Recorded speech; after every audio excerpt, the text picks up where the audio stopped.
Everybody, thanks for watching. Now, this is a video that a lot of people are not going to be ready for. This is a video that's going to go very deep into the Bible, specifically the Old Testament and the whole Garden of Eden story. It's going to go deep into Satan. It's going to go deep into the existence of Satan and what was going on in the whole Garden of Eden story. There's a lot there. It's a lot that went on in there that a lot of people do not realize. But this video might go over a lot of people's head.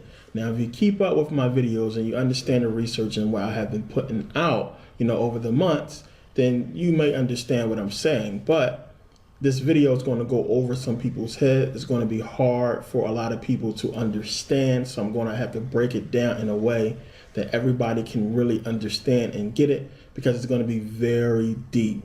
Seriously deep. It's probably going to be the deepest video I have done so far, especially, when it comes to this subject. Now, I have talked about Satan before, and the whole thing is, when you first start out doing your research, you are going to run into Satan, because Satan can be found in many different forms, many different names, many different subjects. When you look at the music industry, you'll find Satan. When you look at sports and entertainment, you will find Satan. You will find him everywhere. But if you do not understand what Satan is and what's going on, you will fall victim to it every single time. And the first thing that happens is, when a person runs into Satan, they automatically go back to the Bible and they say, well, if Satan is real, then Jesus is real. And, this whole thing must be real. So let me continue to worship God and worship Jesus in the Bible. And that is by design. I know, because I did the same exact thing when I first started doing my research. I kept running into Satan. I left the whole music industry alone at first because I thought it was controlled by Satan. And I was like, what's going on? Everywhere I look and everywhere I turn, I see Satan. It's not until I did years and years of research that I realized what was going on, what Satan is. And I had to understand it by really studying the Bible and studying what they are putting out. Now, I put out a video before about Satan and Saturn.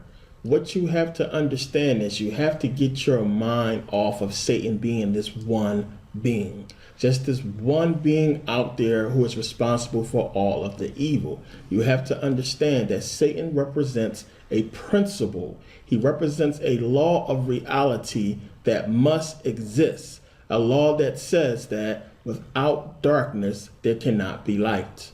Without good, there cannot be evil. Darkness is light. Good is evil. If you can't wrap your head around this principle, you will never understand the nature of reality. So, when we look at it this way, we can't be good if there's no such thing as evil. If we don't have good and evil, what do we have? If we are not good or evil, what can we be? We would just be, right? Now, if you was to make some food and then I taste your food and I say, hey, this is good, then I have just created evil. I have just created bad, because the whole purpose of there being a such thing as good means there has to be a bad, there has to be a evil. So as soon as you consciously create good, you have subconsciously created evil. Now, I know it sounds crazy, it sounds confusing, but it's going to make a lot of sense. Now, when you are first born, you know nothing. You have no knowledge of good or evil. If I put you in a place that has nothing but things that are pleasing to you, then that's all you would know is pleasure. The only thing you would know is bliss. Now, if I tell you, do not touch this tree over here, you can eat from every other fruit, every other tree. Don't touch this tree. It is the knowledge of good and evil. Now, remember, you're just born. You don't have a concept of good and evil. You don't know what that is. I might as well just tell you, don't touch the tree of Gooble Gobble. You wouldn't understand what that is because you have no concept of good and evil. All you know is pleasure. That's all you know. So now let's go to the whole Garden of Eden. Let's go to the part about the trees. It says, Genesis 2:9, And out of the ground made the Lord God to grow every tree that is pleasant to the sight and good for food, the tree of life also in the midst of the garden, and the tree of the knowledge of good and evil. Now understand, why would he create a tree of the knowledge of good and evil? So understand the nature of reality. If you have good, you have to have evil. Now, since the tree of the knowledge of good and evil, once you eat from it, it will cause you to die, death, you also have to have a tree of life. A tree that gives life, a tree that takes life. This is duality. This is the knowledge of good and evil, and the tree of life. It's all about duality. It's all about the nature of reality. You have life and death, good, bad, darkness and light. This is what this whole parable is talking about, but it gets deeper. We know God says, do not eat from the tree. So now what happens? We know Eve, she eats the fruit. She gives it to Adam. He eats the fruit. And they go from only knowing of pleasure to having the knowledge of good and evil, to knowing of shame and embarrassment. Remember, they cover themselves up. So now, as I said, if you don't know good and evil, if you're not a good person or a bad person, then what could you be? You would just be, right? Before they ate the fruit, they were just beings. They had no knowledge of good or evil, right or wrong. They were just existing. So now the whole Garden of Eden story is about duality. Everything has a dual nature there. There are good trees, bad trees. You have man, you have woman, you have good and evil, you have God and Satan. It's all about duality. It's about the nature of reality. It's a parable. So now we know it is Satan that comes and he tempts Eve. And Eve, she succumbs to Satan's temptation. She eats the fruit. She gives it to Adam. They both eat of the fruit. And in doing so, they create duality for their reality. They now understand the dual nature of existence, the dual nature of reality. Now remember, God tells them, if you eat of the fruit, you will surely die. But we see, as soon as they eat the fruit, they do not immediately die. They are still alive.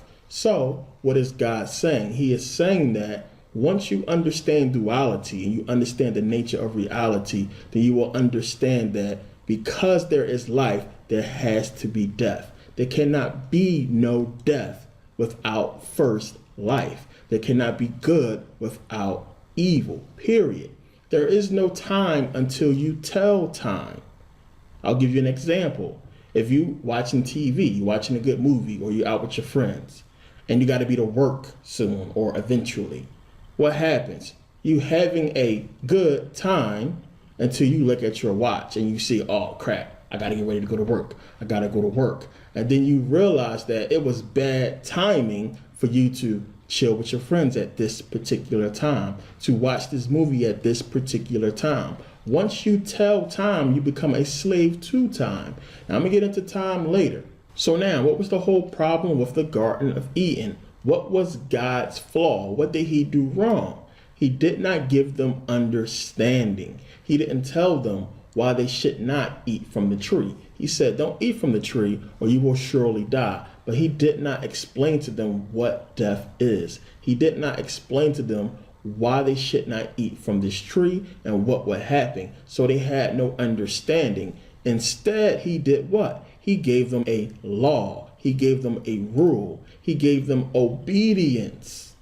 There cannot be obedience without disobedience. It is a law. It is a principle that must exist. There cannot be obedience without disobedience. Laws and rules are made to be what? Broken. So if you don't understand why you should not break this law and why you should be obedient, then you will have broken laws and you will be disobedient. Now understand, we know Eve is the one, she eats the fruit first, the woman. But the whole thing is this, the Bible never says that God told her not to eat from the tree. We all assume that God told her or Adam told her, but it doesn't say it anywhere inside of the scriptures that God said to Eve, hey Eve, don't eat from the tree. Doesn't see it nowhere. We don't see it nowhere. So now we know that, the serpent, Satan comes into Eve. He goes to her and says, hey, if you eat from this tree, you will not die. She has no understanding of death. Yet she tells the serpent that, God told us if we eat from this tree, we would surely die. But she obviously does not understand what death is. I know if I eat a handful of rat poison, I'm going to die. She didn't know what death was, so she ate. She fell for it. She ate the fruit because she didn't have understanding. So now think about it. Why didn't Job just give in to Satan? When Satan had all of the boils all on him and he was filled with leprosy and he was sick, why didn't he just give in to Satan? Why did he not just curse God's name? Because he understood good and evil. Why didn't Jesus just give in to Satan's temptations? Because he understood good and evil. Now, you have to understand, Satan is not just some being out there who is responsible for all the evil. He is not some being who was creating, all the bad things in the world. Satan is a principle. He is a energy. He is a law of the nature of reality and duality, period. We are all Satan. We are all God. We are all capable of good and evil. God is just the good. Satan is just the evil or the devil, plain and simple. The only reason why God doesn't just go and kill Satan is because he is Satan. There cannot be any good without evil. There cannot be any light without darkness. You have to understand this. So now understand, this is all going somewhere major. This is all going to be really important later on. So understand. Do not skip a second. You have to get this in. You have to understand it. Now, I'm going to go back to the Garden of Eden story in a second because it's a whole lot there that everybody has missed. So we're going to go back to that. But I want people to understand that God is capable of evil. God is good and evil, just like Satan is good and evil, and it's so evident. So let's look to the Bible. We can see here, 1 Chronicles 21:15, it says, and God sent an angel unto Jerusalem to destroy it. And as he was destroying, the Lord beheld, and he repented him of the evil, and said to the angel that destroyed, it is enough. Stay now thy hand. I'm going to stop right there. So now understand, you have God who just sent an angel to destroy Jerusalem, and he stopped himself and said, whoa, this is evil. He told the angel to stop. Now, the thing is, we look in the Bible a lot and we see so many things that any sane, normal person would classify as evil. We see God, he tells the Israelites to go basically utterly destroy whole cities and towns, kill everybody, leave nobody alive, men, women, and children, wipe them all out. You explain to me how killing an innocent child is not evil, a child who does not understand good or evil. Why would that be a good thing? But everybody want to just say, okay, well, it's cool because God said so, not thinking that this is evil. Now let's go to Numbers 31:17-18. This is Moses.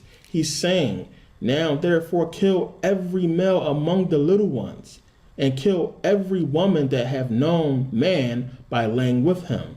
But all the women children that have not known a man by laying with him, keep alive for yourselves.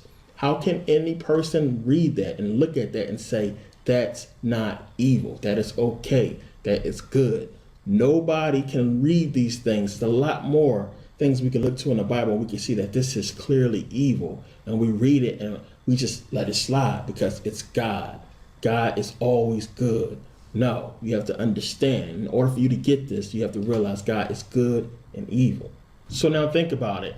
God comes, he gives Moses the law. He gives him the 10 commandments. Now, he gives them the commandments, and then he orders them to break 2 of them immediately. 2 laws that say, thou shalt not kill, thou shalt not steal, and then God goes and orders them to do exactly that.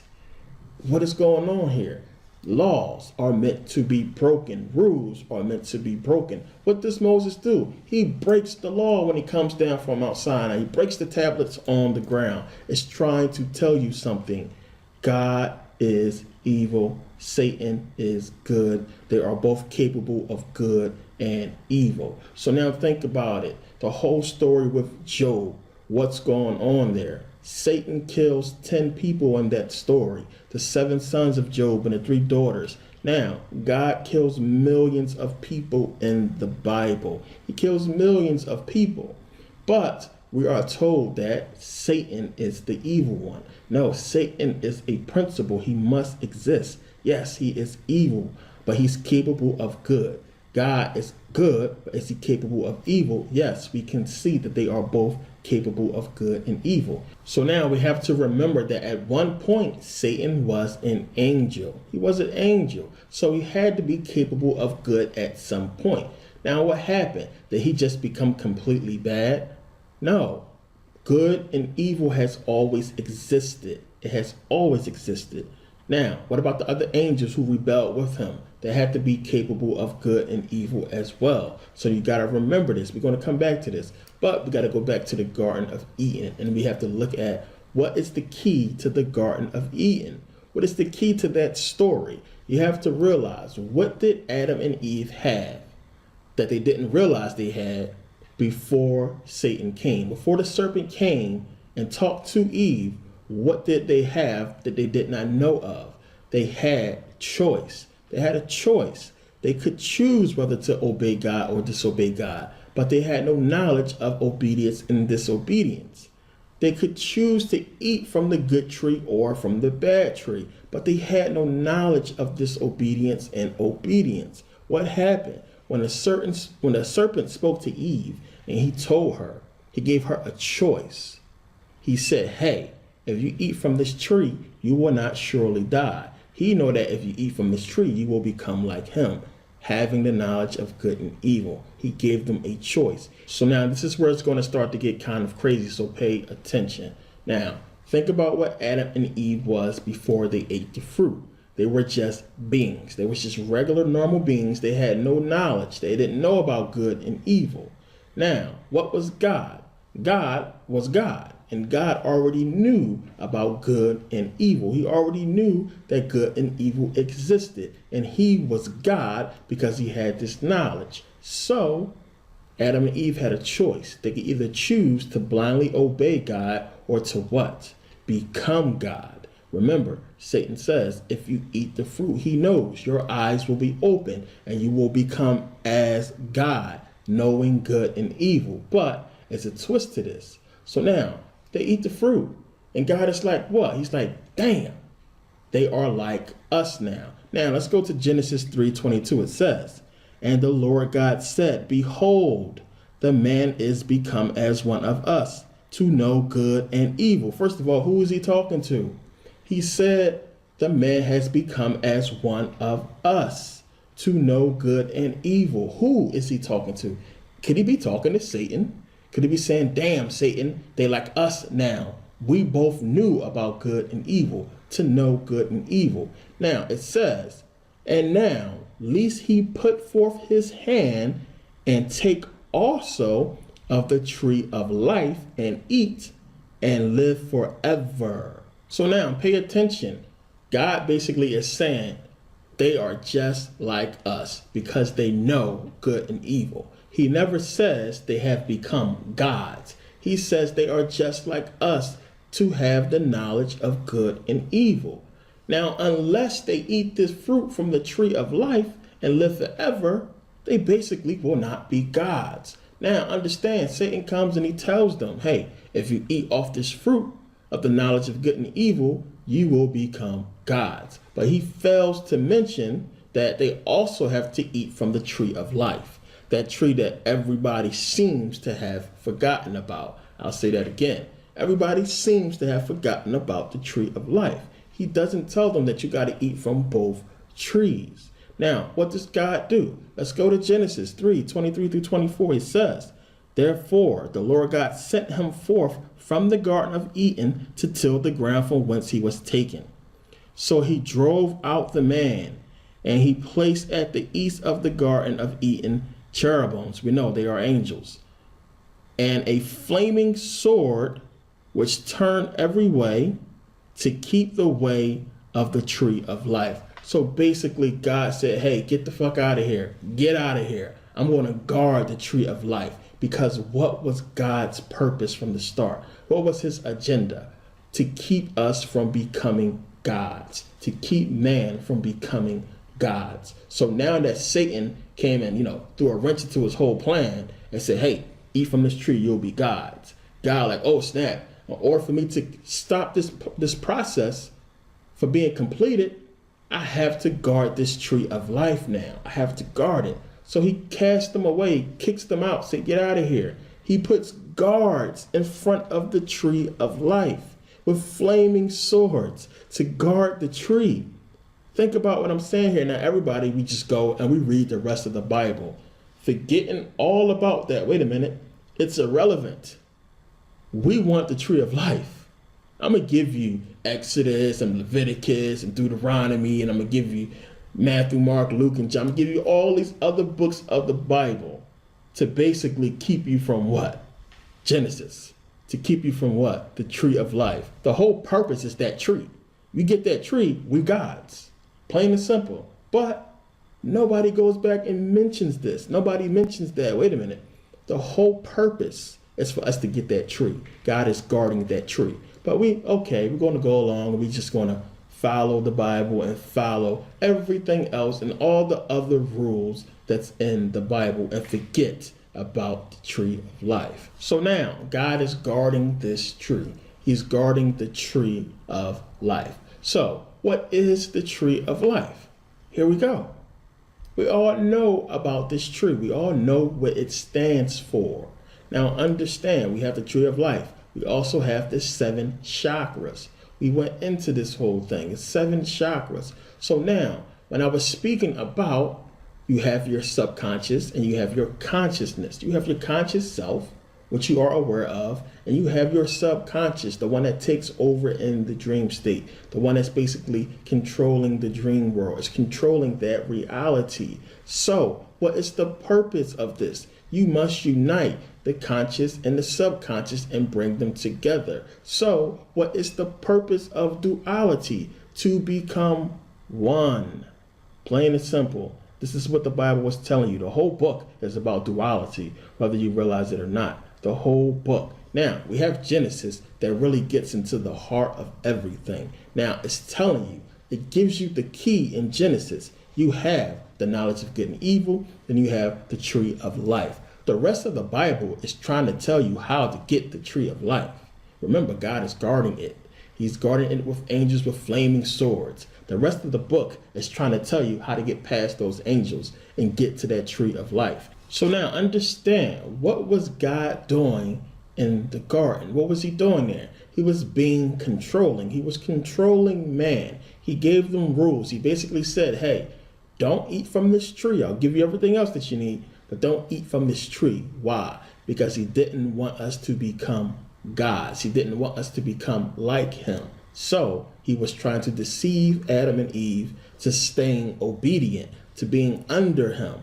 This is what was going on in the garden. Realize this. So now we understand that Adam and Eve, they do not become gods. We know they eventually die. And we know that God, he floods the whole earth. He kills everybody off except for Noah and his family. And he basically starts the whole thing over again.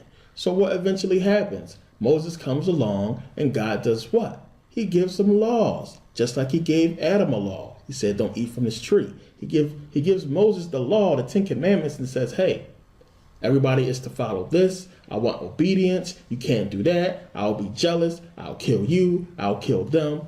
I want obedience. The same thing as he was doing in the garden. He wants obedience. He doesn't want you to become God. Plain and simple. What comes up later on? Jesus comes. Jesus comes later and says, hey, just follow me. Believe in me. I'm the way. I'm the truth. I'm the life. Believe in me and you will go to heaven. What is heaven? Believe in me and you will go to heaven. Doesn't say nothing about the tree of life. Remember, the tree of life. Doesn't say nothing about the tree of life. He says, believe in me.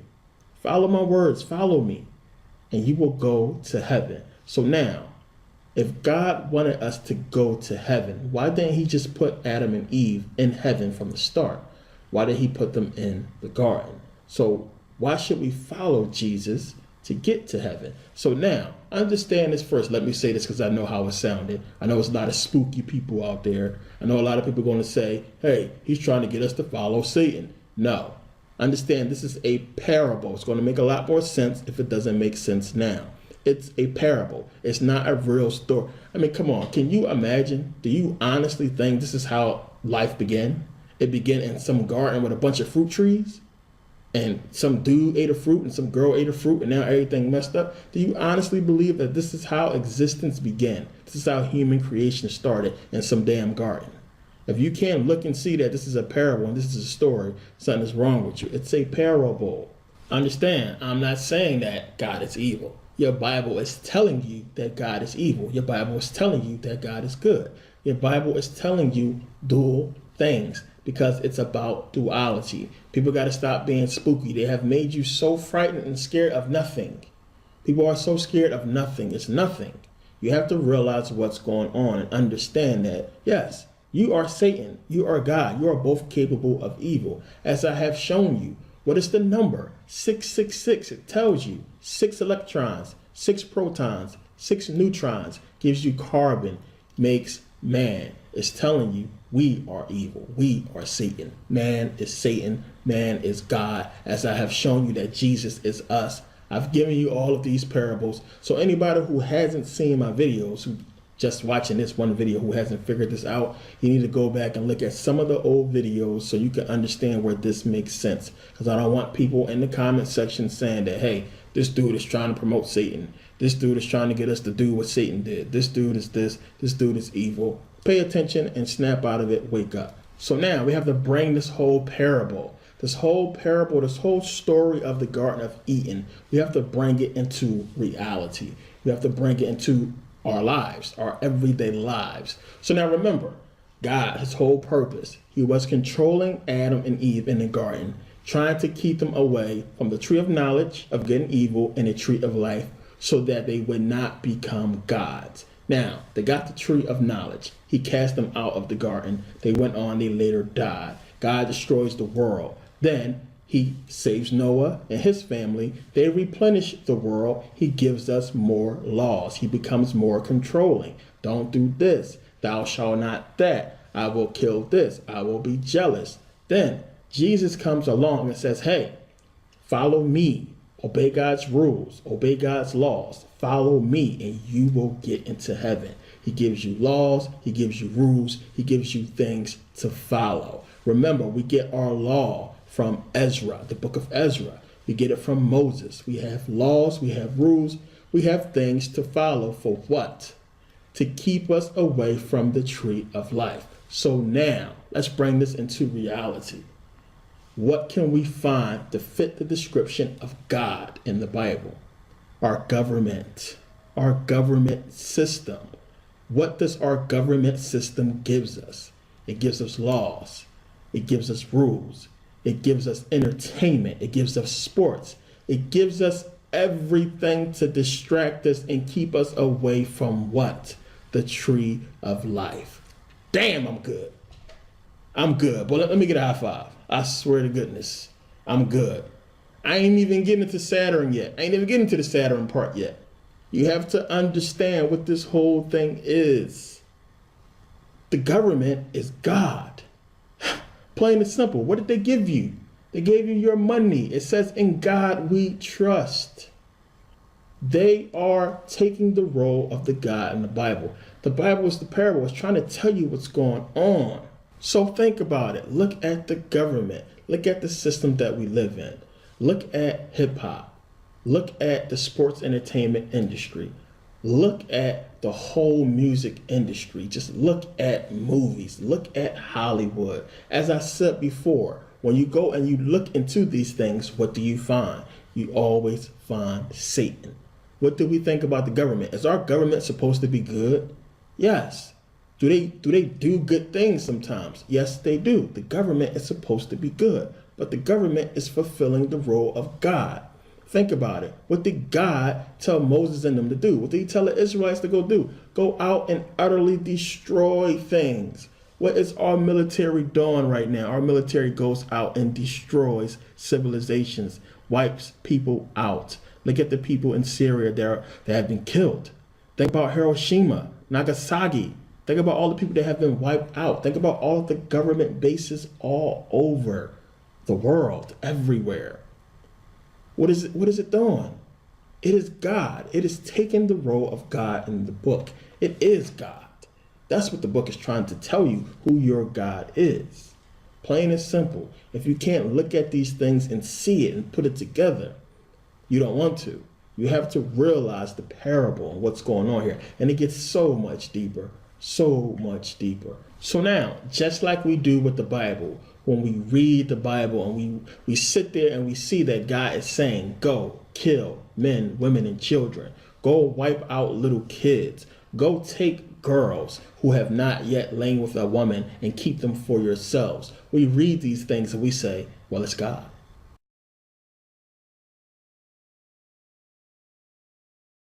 And it's their intrinsic nature. This food basically robs. Sound feasible, sound like.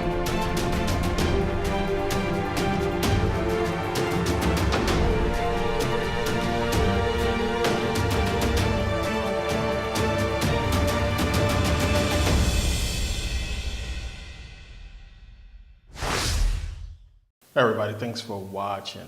This is part 2 of Saturn, Satan and God, and the Nature of Reality. If you did not see part 1, I highly recommend that you go and watch it because you will be lost, in this video. Now, if you've been keeping up with my videos since part 1, then this video will make a lot more sense. You could kind of look at those videos and, pick apart some of the pieces, and it'll make a lot of sense in this video. You'll understand why I made those videos, because there's a lot of things that you have to understand in order to, put this puzzle together that we are trying to solve. Now, part 1, where I left off at, I got into, quantum physics a little bit. I was talking about, I put out the video, I talked about how the government is God. I put out a video on that. And, it's a lot of things that I want to get into in this video. I'm not going to get into so much quantum physics because there's a lot I have to get into in this video and it might take up too much time. But there will be a part 3, a final video to this series. So there will be a part 3 to this, and I'll get more into quantum physics in that video, only a little bit here if I have enough time. But there's a lot to this that I have to, get into. I'm going to get back into the book of Genesis, the whole Garden of Eden story, the way I did in part 1, because there's a lot more there. Also with that, I have to get into the book of Enoch, because a lot of you have asked me questions about it, but I was going to get to it eventually because it fits into this video, because there's a lot there that we have to look at. Somebody's trying to tell you something in the book of Enoch. You have to pay attention to that book. I don't know how some people can, actually believe that book is real. Some people just want to believe it's real because, Noah was supposed to be an albino. His parents, they are insinuating that they're black, which, it's a lot to it. We're going to explain that in this video. We're going to get into that in this video because it fits with the rest of this whole Saturn, Satan thing, because there's a lot to it. So it's a lot I have to explain, and I'm sorry for the delay on this video, but, I've just completed a crazy journey from Sweden to Philly to Los Angeles to, Santa Monica. I'll explain all that later, but it's a lot we got to get into in this video, and we're going to start with going back to the whole Garden of Eden story. Now, and if you are a troll, please just give me my thumbs down and forget the comments. It's getting ridiculous. I don't understand how people who are supposed to be religious would click on the video that says Satan. So I get a lot of people commenting on the first video, and then they ask me about part 2. They negative comment part 1, and when's part 2 coming out?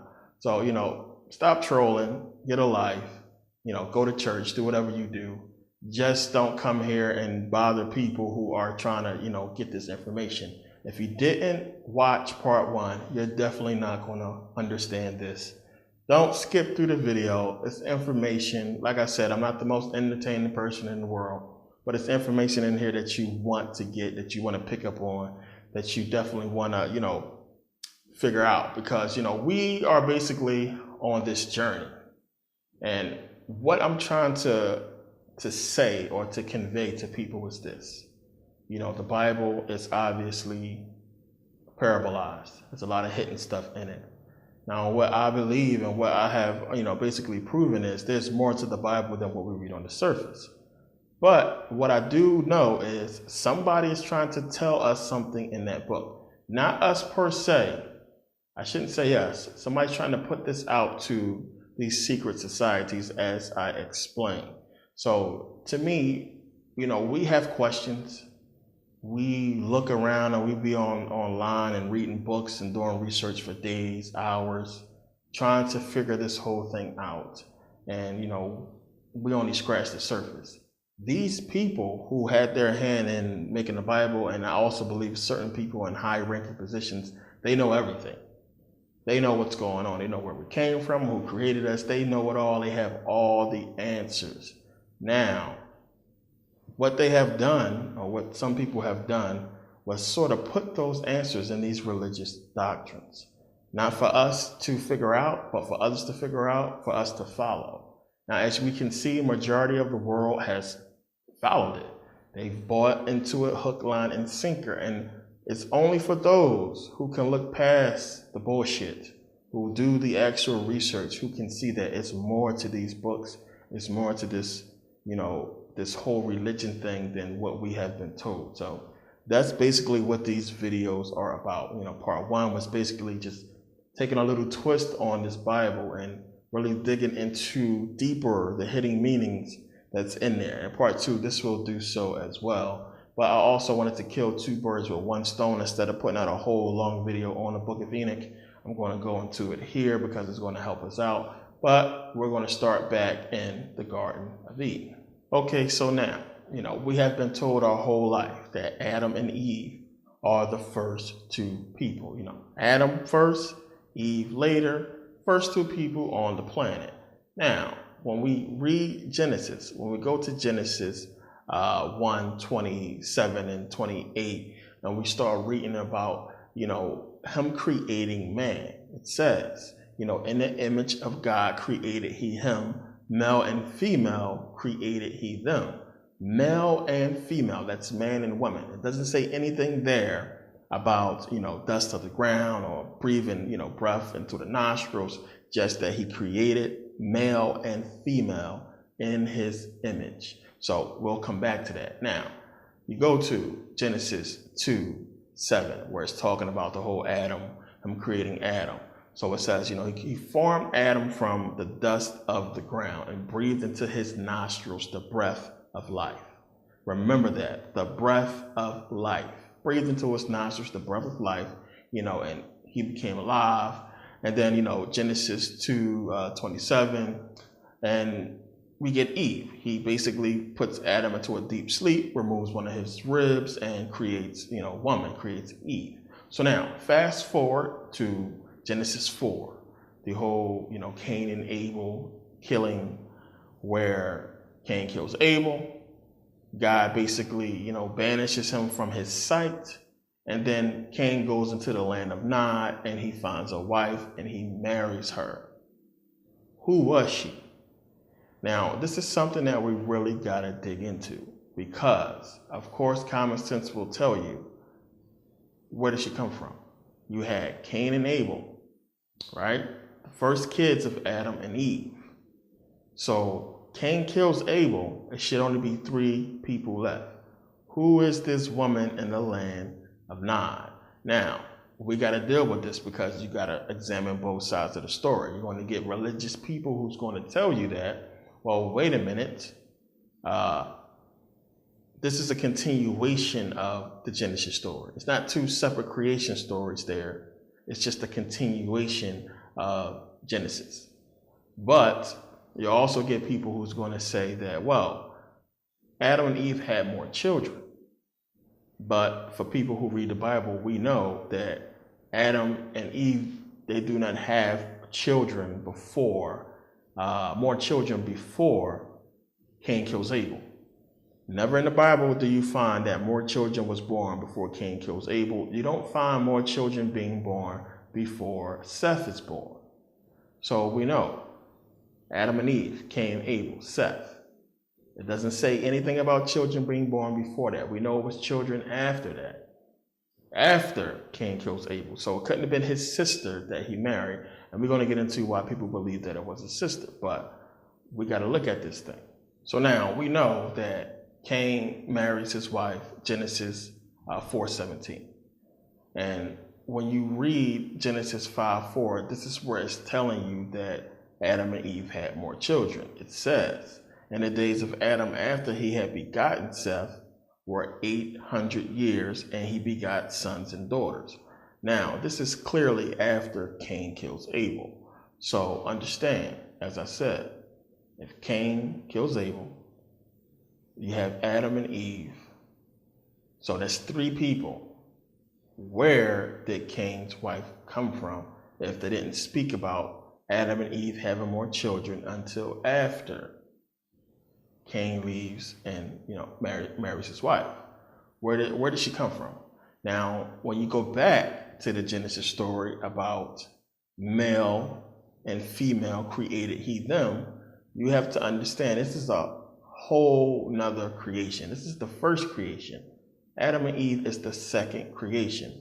But you got to understand something first. If we are going to accept the Bible, face value, if we're going to just read it and accept what it says, then there's no reason of doing this stuff. We're trying to figure out a parable. We're trying to, solve a riddle here and understand what's being said.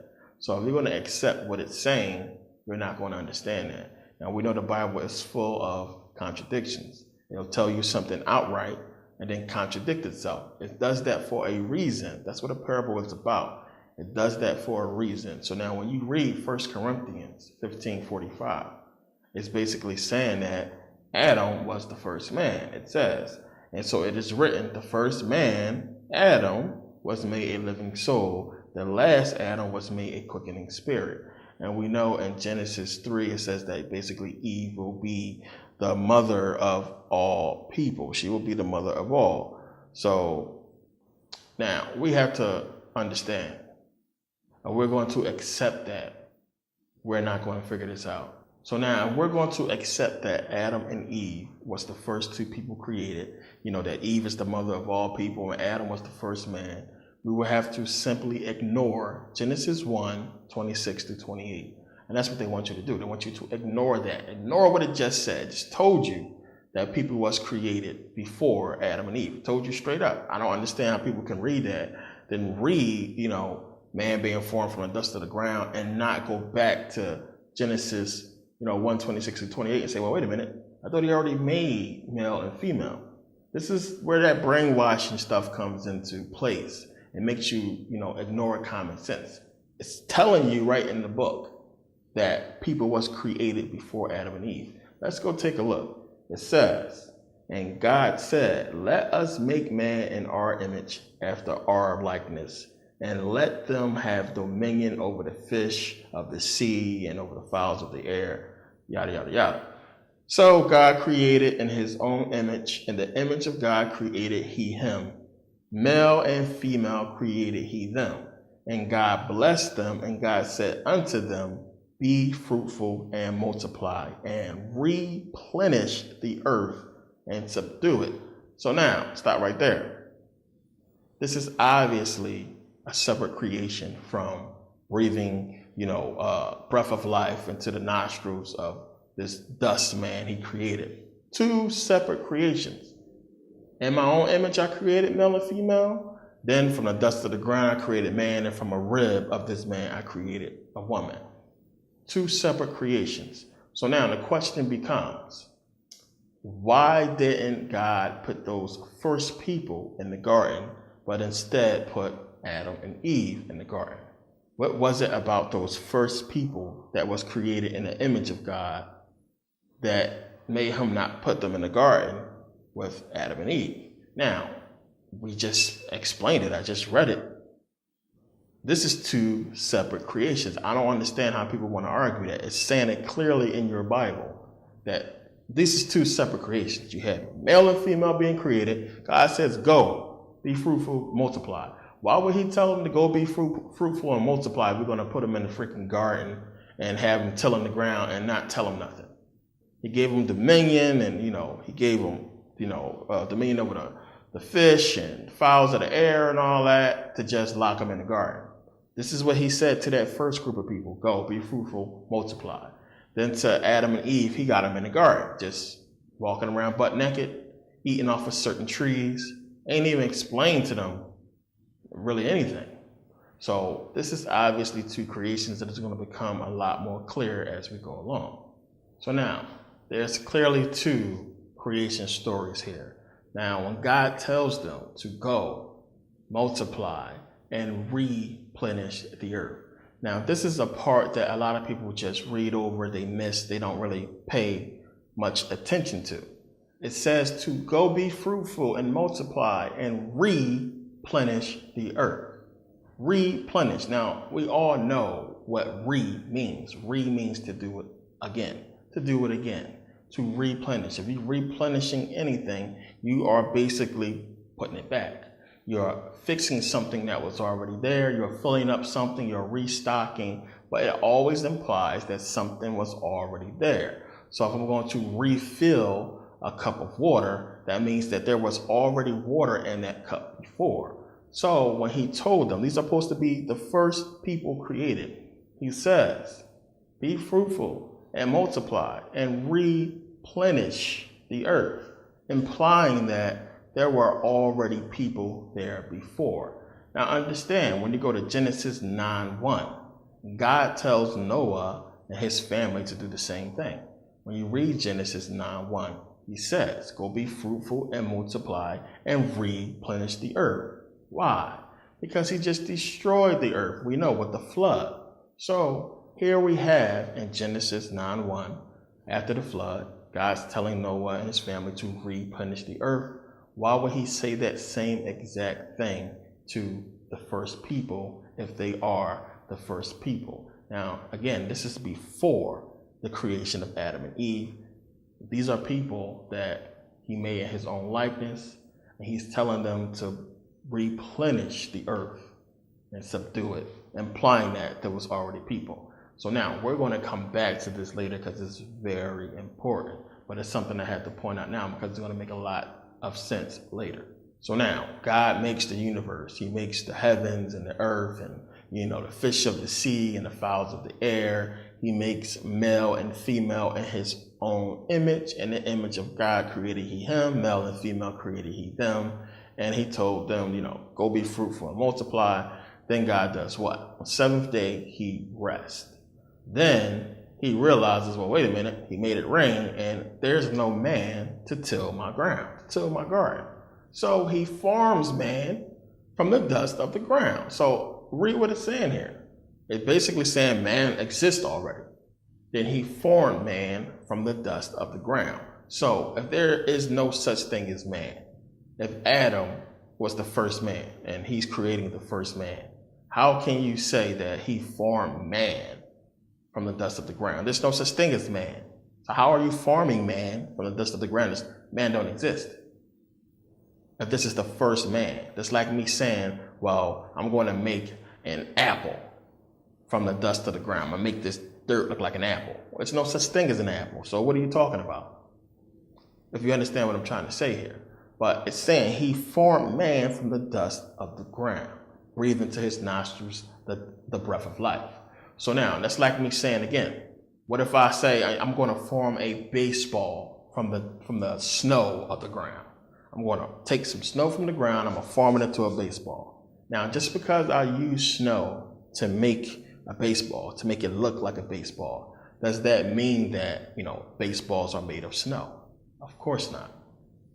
So he formed man from the dust of the ground and breathed into his nostrils the breath of life, implying that this is some kind of fabrication, some kind of fabricated man, some kind of separate man. This is not like the first man he created in his likeness. And it's going to become more clear as we go along. So he formed man from the dust of the ground, put him in his garden, and said, till the ground. Go ahead and do that. So we're talking about a separate creation that was created for something specific, and that was to till the ground. So how can God, in his infinite wisdom, not realize that, well, wait a minute, I'm going to need one of these men to till my ground. He doesn't realize that until he rests. So a lot of people have to think about that. You have a creation before God rests and a creation after God rests. So it's highly unlikely that God will create everything, universe, animals, everything, and rest on the seventh day. Then on the eighth day, create man. So man was created on the eighth day, or was man created before God rests? This is what the Bible is telling you clearly. I mean, it's in the book. For man and woman, then he rests, then you get Adam. What's the problem? So how is Adam the first man when it's telling you clearly in the Bible, in Genesis, before he rests, he made male and female. He rested, then he made Adam. How is Adam the first man? But your Bible tells you that he is the first man. See, like I said, you have to understand the contradictions. A lot of people can't wrap their head around it because they're too busy following the book instead of reading the book and understanding what's being said. So look, when you go and look at Exodus 24, 9 through 11, it says Moses takes 70 men up to the mountains and they see God and they eat with him. You know, verse 10 says they saw God, the God of Israel. It says, verse 10 says they saw the God of Israel. They seen God. So then when you go read Exodus 33:11, so the Lord spoke to Moses face to face as a man speaks to his friend. Genesis 32:30. For I have seen God face to face, and my life has been preserved. Exodus 33:20. God says, no man shall see, basically shall see him and live. But 1 John 4:12 says that no man has seen God at any time.